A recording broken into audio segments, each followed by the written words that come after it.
Investors tend to have very short-term memories, but the recent failure of a few small to mid-sized banks within a few days of each other in early March has caused many investors to have flashbacks to the 2008 financial crisis.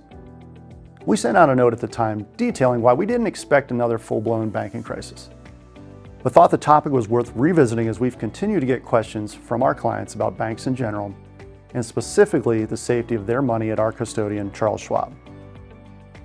As a quick recap, in early March, we saw the failure of 3 separate banking institutions, the largest and most notable of the 3 being Silicon Valley Bank. Again, as we wrote at the time, there were a couple of reasons we didn't expect the crisis to expand into a 2008 type of an event. The summarized version of that note is that 1, in the grand scheme of things, all 3 institutions were relatively small. 2, they each had deposit bases that made them inherently riskier than most banks. And 3, the new lending facility established by the Fed in response to the bank failures should alleviate similar strains on other banks, at least over the next year or so. With that as a backdrop, let's switch gears a bit now and talk specifically about how this all may or may not affect our investors via our custodian, Charles Schwab.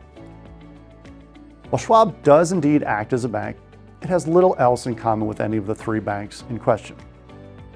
Schwab has a far more diversified depositor base and relies more on retail clients as opposed to corporate clients, which tend to be riskier.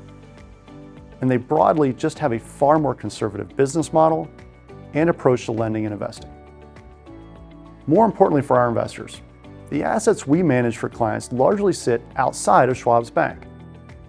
What I mean by that is that investments in stocks, bonds, mutual funds, and money market funds are segregated from the bank's assets, aren't included on their balance sheet, and are not subject to creditors.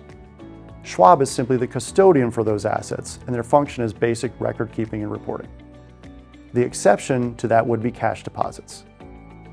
To be clear, money market funds, even if managed by Schwab, are different than cash deposits. Even though we might consider money market funds to be like cash or cash equivalents, they would still fall under that segregated bucket that is safe from creditors. That segregation is one reason we utilize money market funds whenever possible.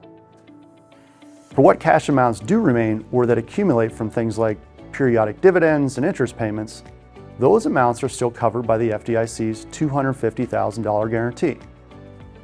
None of that is to say that Schwab is infallible or without risk, of course, but their well-diversified, generally conservative business model, coupled with the way we utilize Schwab, gives us confidence that our clients' assets remain safe. Now let's pivot to talk a little bit about the Fed.